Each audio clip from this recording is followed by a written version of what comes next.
हर हर महादेव दोस्तों। आशा है आप सब बहुत अच्छे होंगे। आप सबका स्वागत है।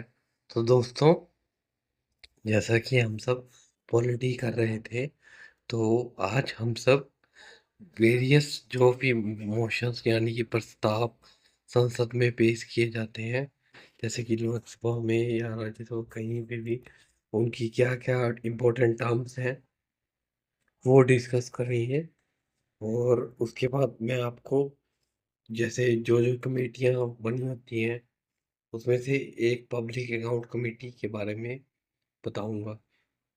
तो चलिए दोस्तों, शुरू करते हैं। तो सबसे पहला मोशन यानी होता है प्रस्ताव। तो पहला है कॉल अटेंशन नोटिस, इसे बोलते हैं ध्यानाकर्षण प्रस्ताव। इसका ये क्या होता है, ये यानी कौन करता है, ये अध्यक्ष करता है। ये मतलब कि सदस्य अध्यक्ष के सामने ये पेश किया जाता है। जो भी सदस्य होंगे, वो किसी मंत्रियों जो मंत्री होंगे, उनका ध्यान देने के लिए जो भी काम मतलब नहीं हुआ है, जो उन्हें लगता है सोशल वेलफेयर का काम कुछ भी है, तो ये जो जैसे देखिए जो लोकसभा होती है, सब बंदे तो वहाँ पे मिनिस्टर नहीं होते। कैबिनेट मिनिस्टर बहुत कम होते हैं, लेकिन जो बाकी होते हैं वो कैबिनेट मिनिस्टर का ध्यान देते हैं सोशल वेलफेयर की तरफ।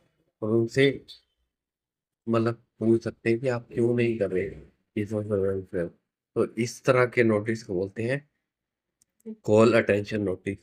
और ये नोटिस अध्यक्ष के सामने लाया जाता है सदस्यों द्वारा। नेक्स्ट है एडजोर्नमेंट मोशन, ये है स्थगन प्रस्ताव।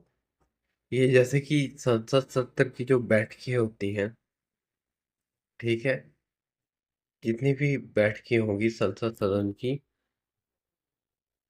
उनके बारे में करना है एडजोर्न। एडजॉर्नमेंट ये मैं आपको अच्छे से बताता हूँ कि इसमें क्या है।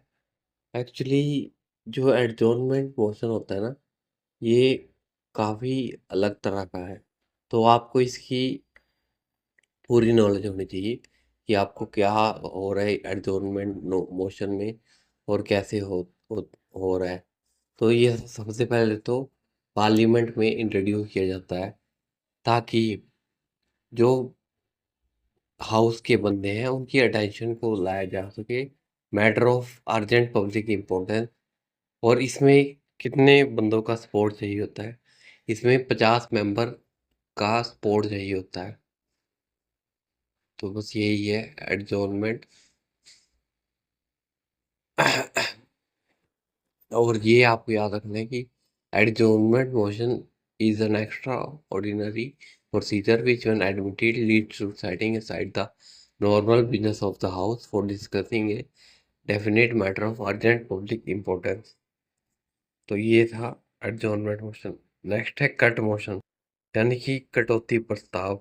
इसमें ये होता है बजट में जो भी डिमांड्स वगैरह की होती हैं, उनमें कटौती लाने के लिए, यानी कि थोड़े पैसे में कम करने के लिए, तो ये कट मोशन लाया जाता है। नेक्स्ट है नो कॉन्फिडेंशियल मोशन, यानी कि अविश्वास प्रस्ताव। ये देखिए अविश्वास प्रस्ताव क्या होता है।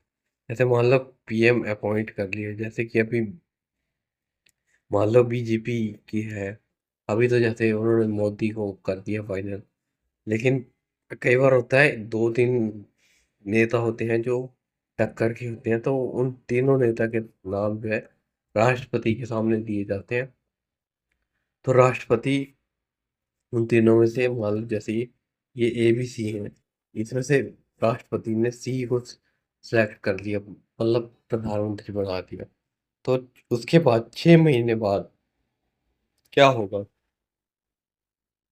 कि दोबारा अविश्वास ये प्रस्ताव लाया जाएगा लोकसभा में, संसद में। और ये देखा जाएगा कि क्या ये काम ठीक से कर रहा है। और उसके बाद सब दोबारा वोटिंग करेंगे।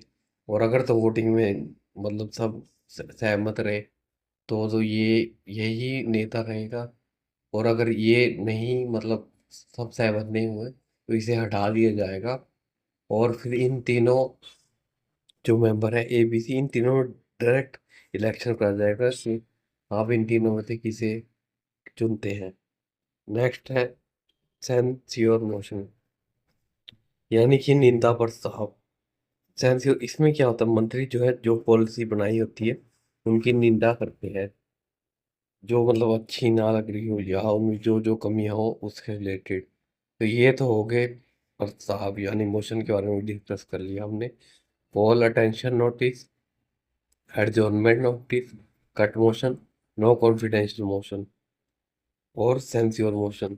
अब हम कुछ टर्म करेंगे। एक टर्म है गिलोटीन। तो इसमें क्या होता है,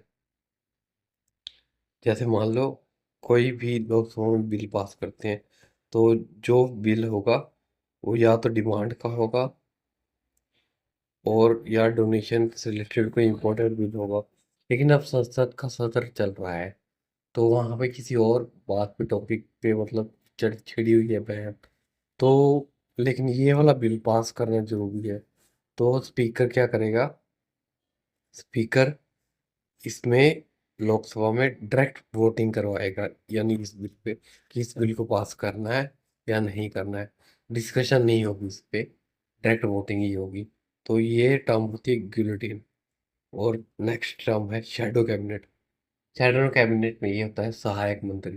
जैसे आपको पता है कि 15% ही लोकसभा के बनाए जा सकते हैं मंत्री, और छोटे राज्यों में 12। लेकिन बाकी जो बंदे होंगे उनमें से कुछ बंदे ऐसे होंगे जो इन मंत्रियों की, कैबिनेट मंत्रियों की सहायता करेंगे। इन्हें ही कहते हैं सहायक मंत्री। अब दो तरह की पार्लियामेंट कमेटी होती है, एक होती है स्थायी, जिसे और दूसरी होती है तथार्थ अस्थायी या एड हॉक। ये मतलब ये पार्लियामेंट की कमेटी बनती हैं ताकि डिफरेंट डिफरेंट काम जो है पार्लियामेंट के वो हो सकें। तो इन्हीं में से ऐसी एक कमेटी हम आज करेंगे, बाकी हम कल करेंगे। तो इस कमेटी का नाम है लोक सेवा समिति, यानी कि पब्लिक अकाउंट कमेटी। तो सबसे पहले तो आप ये ध्यान रखना है कि पब्लिक अकाउंट कमेटी जो है ये 1909 के किस अधिनियम द्वारा आई है, यानी कि ये आई है मॉन्टेग ट्रांसपोर्ट रिफॉर्म के थ्रू। और ये लागू कब हुआ है, ये हुआ है 1921 में। पब्लिक अकाउंट कमेटी में कितने मेंबर होते हैं, तो इसमें होते हैं 22 मेंबर, जिसमें से कि 15 जो है लोकसभा के होते हैं, 7 राज्यसभा के होते हैं। और 1967 से ये डिसाइड किया गया था कि जो पब्लिक अकाउंट कमेटी होगी उसका अध्यक्ष होगा विपक्ष दल का नेता। तो दोस्तों आशा है आपको ये वीडियो अच्छी लगी होगी, और बाकी आप बुक से ज़रूर पढ़िया कीजिए, अपने डाउट्स वगैरह क्लियर कीजिए, बुक से फॉलो कीजिए। और ये वीडियो अच्छी लगी हो तो लाइक कीजिए। धन्यवाद। Thank you.